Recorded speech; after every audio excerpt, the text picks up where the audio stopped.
Papua New Guinea again. This is round 2. Last time I was in Papua New Guinea, I got my butt kicked into my face. Complete annihilation, complete domination by the black bass. Broke a 100-pound test like it was nothing. Going after the toughest fish we have ever faced. It's like Mission Impossible. I came here for one thing, and that's sweet redemption. You can't even explain this fish. Trying to get revenge on him this time. We're coming back to kick some serious ass, and I think it's gonna happen right here. I think it's time to get us the big boys.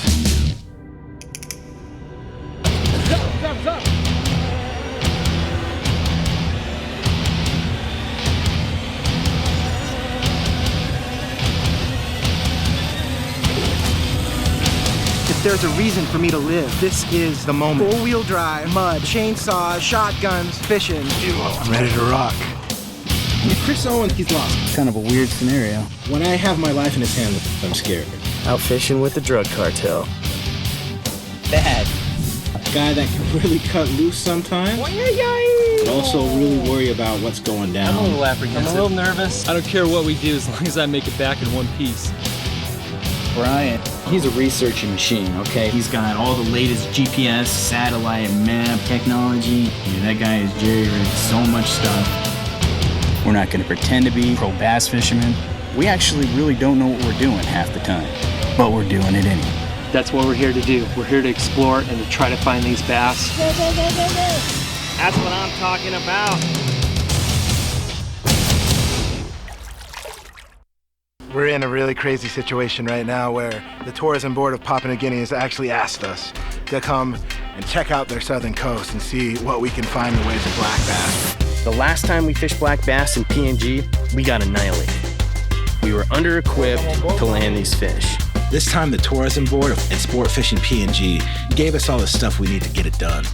We've had 10 months to modify and beef up our equipment. And hopefully this trip, has a different ending. This is takeoff. We're underway. There's a lot of fish to go after around the globe, and there has been no other fish that we have fished for that has haunted us as much and as badly as this fish has. This fish has made me lose sleep since the last time we were here, and I got my butt kicked in. The big ones we hooked shattered our lines, snapped them, broke our rods. This fish is the toughest fish on the planet. We've had 10 months to modify and beef up our equipment. I mean, literally for like the last 9 months, we have been doing nothing but in the back of our minds planning for this trip. If we fail to land these fish on this trip, I don't know what else we could really do. So we've had to resort to some blue water tactics. What makes this fish so difficult, you gotta stop it in literally 3-4 feet. I mean, the whole point is to just stop them in their tracks if possible. Luke decided to design us a new rod, a black bass rod, just for this trip. This is its virgin trip out here. We still got some markers, some prototype stuff on the grip, but I don't think we're gonna be able to break this thing, and I don't think a black bass is too. We had a call with Tim Rajeff at Airflow before the trip, and he gave us an idea to try and make our own fly lines. We keep on snapping lines. We had to resort to this new method.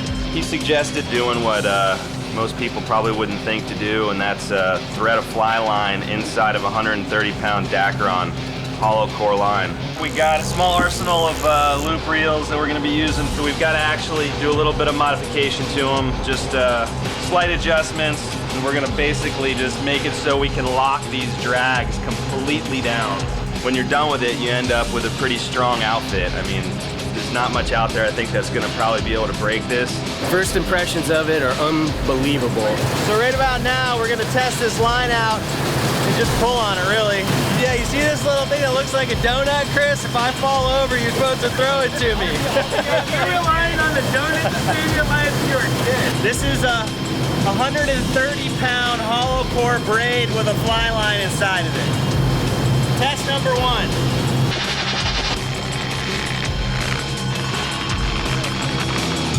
I think it's gonna work. Well, we'll see what happens when a 30, 40-pound PNG black bass tries to railroad me into the sticks. The goal is the headwaters, where the black bass live. We gotta reach them somehow, and there's no guarantees that we'll even make it. We just got word that there's a cyclone headed our direction. So there's a hurricane sweeping up from the southeast. We have a 50-50% chance of it hitting us. The mother of all cyclones is coming in on us right now. This can't mean good news for us. This is definitely a bad way to start a fishing trip. They'll be puking, Batten down the hatches. violent diarrhea. Prepare for the worst, hope for the best. For me, you guys will be fine. The cyclone is like right on our tail. We only have a few short days to fish this river, and there's a high possibility that the cyclone's gonna prevent this trip from happening entirely. It's dark. It's coming with a howl. We traveled all through the night through some nasty, nasty seas. I'm surprised that more people didn't throw up last night. 24 hours of motoring, and we finally get up here, but We're in the middle of freaking nowhere, PNG, and we just pulled up on really the first village that we've seen. I mean, it's just stilt homes, dudes in dugout canoes paddling around. I mean, everybody's just kind of waking up, it looks like. And they're looking at us like, who in the hell are these guys? And we had to go get permission to go up their river and fish their water and hopefully catch their fish. It's pretty crazy. I'm not sure what's going on. It looks like some sort of war dance. We brought some things in peace to hope that we can make some sort of treaty. We're gonna go jump in the skiffs and motorboat to shore and see if we can't make some friends.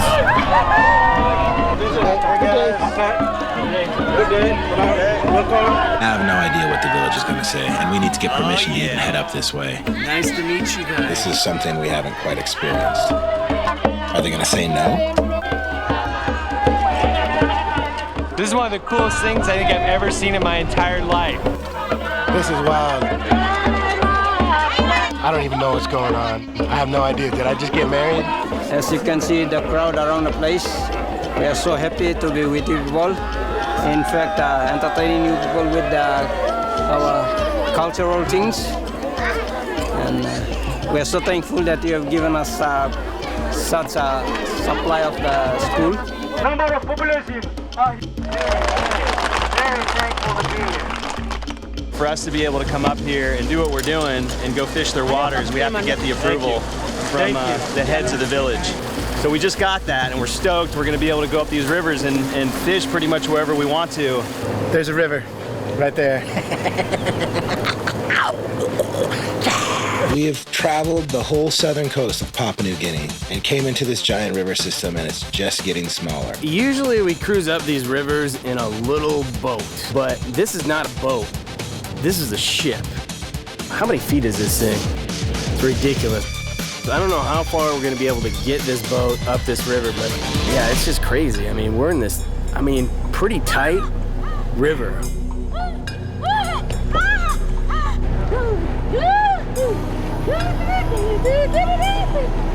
Never met anything like this. Definitely did not see this coming. You know what that was? That was a curse. Well, apparently Chris seems to think that was a curse that just got placed on us. I think it was a greeting. I think it was her basically saying, welcome, you guys are going to slay. I don't know. It's not looking too good. I mean, we're stuck. We're completely grounded. It's time to drop the boats and head into the headwaters. Yeah. This is the day, man. First day on the water since we've been here. We are deep in the Papua New Guinea coastline right now. We've got the rods, we've got the system, we've got everything. Hopefully it all holds together when we hook one of these fish. This is my chance to prove my love to my sport. The real work is about to start. We're gonna make our way up past the village camp up here. Probably another 2 or 3 more bends and we'll get in the boats and get some fly lines in the water. Like all rivers in Papua New Guinea, you got to get permission from the village to go up here. And you also have to have a member of the village to guide you up here. So that's what we're doing right now. We're stopping by the village and we're picking up one of the local villagers, and he's going to join us for the day. He's going to help paddle, and he's going to just basically hang out with us. Yeah, we got a little bit of a situation. We we gotta take these village guys on the boat, right? And we picked this guy up, and he just jumped out of our boat. He just cut down a banana tree. Hacked down a banana tree and brought in 600 bananas. I mean, that's like a cardinal rule. Come on, I mean, we all fish, we've all heard the stories. We know what's up with that. If you have bananas on the boat, your boat's gonna sink, or everybody's gonna die, or something bad's gonna happen, or you're gonna have zero luck. We're screwed. That's something that you want to not put on your boat unless you want your boat to sink or unless you want not to catch any fish, which is exactly what I'm doing right now. This is quite possibly the worst thing that has ever or could ever happen. Like, did you ever see that Brady Bunch episode where Marsha got that little tiki totem in Hawaii and made everybody sick for the rest of the trip? They had like spiders and everything crawling around in all of their luggage, and it totally ruined their vacation. That's the equivalent of a banana in the boat, brother. I don't know about this whole curses and banana thing. Could it possibly be that everybody just sucks and we have no idea what we're doing? It felt so real. I think the plan is that we're gonna go up this river, and then there's a side channel that's got tannic, that's got black water in it. Crossing fingers, big time, that river's got some clarity in it. Well, this is the furthest up the river that we've been so far, and the water clarity is starting to look really, really good. Look at the size of that stick bug right there. It fell out of the tree. We thought it was a branch, and then it started moving. Wow, look at that thing. Dude, you can't be that big and delicious in the jungle without some kind of poisonous or stinger, right? Here, it's got wings. Oh, it's got Here, what container are you gonna put this in? here? Chris, keep it. What the hell is going on? Don't break his legs. Don't break his legs. Oh my gosh. Jay, we just caught a dinosaur today. That's the biggest bug I've ever seen. Hands down, right? Without a doubt, yeah, without a doubt. We need to start tying this kind of fly. This is mind-blowing. I mean, this river doesn't even have a name. First of all, the locals call it Bat River, and for obvious reasons. Fruit bats!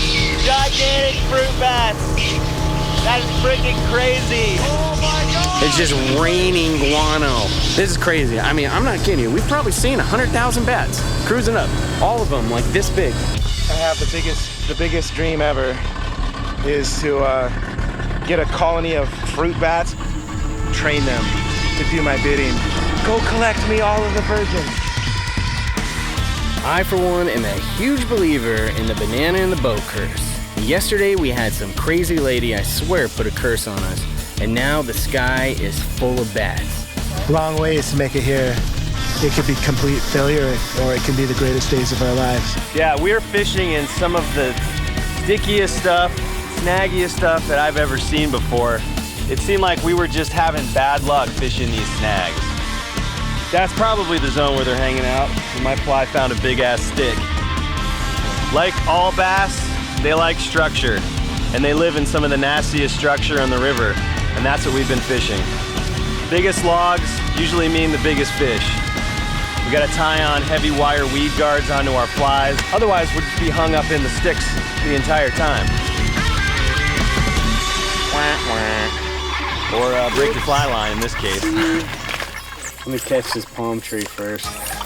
We've been in some difficult fishing situations before, but this is a whole new level. But every time I set foot into a jungle, it tries to kill me.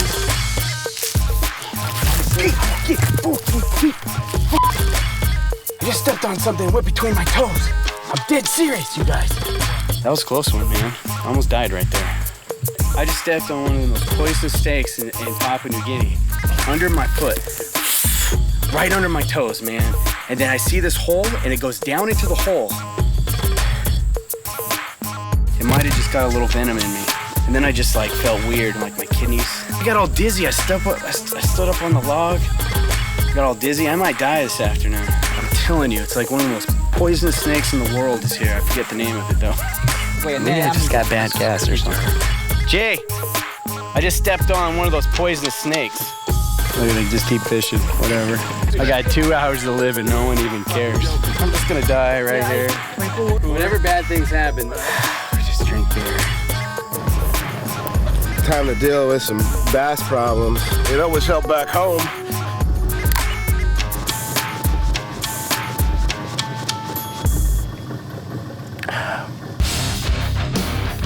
It's pretty clear that the curse is in full effect, but we have to keep pushing on until we can actually break it.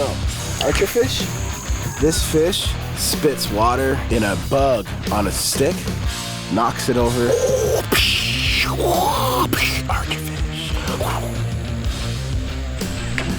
Pacific tarpon. Never caught one of these before in my life. I know, dude. I'm so ecstatic right now. Tarpon on Papua New Guinea. What a different animal. Bigger eye, but everything's exactly the same, except the tarpon back in the US would eat these tarpon as bait. Catfish! Are you serious? Yeah, that's cool. Caught some crazy catfish.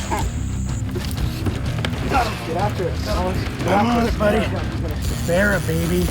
Oh, he's nice. First Barra and PNG. Man, I am pumped. Starting to lace him up. Got him. About broke my wrist. Okay, pull him out. Yeah! Yeah! Gotta get us up. I got it. He's wrapped. He wrapped. No, you don't. No, you don't. Okay. Damn it! Yeah! Oh! Yeah! Dude, it was coming right across the top of that little tiny branch. Came right up from underneath there and inhaled it. 100-pound test like it ain't no thing. No way, dude. Like it was nothing. That was redemption fish right there. I think we're cursed. Yeah, I don't know. Could be those bananas. Busted. Whew. I think it's gonna be one of those days where they sing, the choir sing and lift the curse. Yeah! Here's a big one. It's about time. Oh yeah, you got one. The doubt started creeping in my mind about the curse. Yeah! The curse is gone. Maybe not, maybe not. Very, very little is known about this fish. Yeah. Here. They don't know where they breed, how big they get. How big are you? Show yourself. How much time they spend in freshwater, you know, versus the saltwater. Oh, look at that. Oh, there he is. Holy shit. Okay, baby. So working with James Cook University in Australia. Black bass tags. Man, he hit like a lightning bolt. Oh my God. Dude, that thing's a monster. Yeah! Didn't travel all this way to get skunked. Yeah! What's up? Chompers on that thing, dude. He just came out and freaking crushed it, man. Yeah! One of the hardest fighting freshwater fish in the world. You're showing him what's up. He's not going anywhere. Get in there! Yeah! This is what I came here for. Yeah! Dude, my heart is pounding so hard right now. Did that just happen? There needs to be some studies done on this fish because we don't know anything about it. These fish are freaking crazy. Dude, that thing is just a slab of muscle.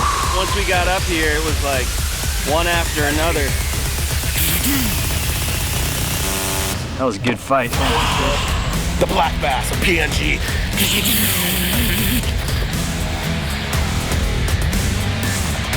How cool is it that we're down here, the opportunity not only to catch these fish, but also kind of contribute to the scientific study of these fish. Very, very little is known about this fish. It's a super cool thing, and I'm super stoked to be able to be a part of it.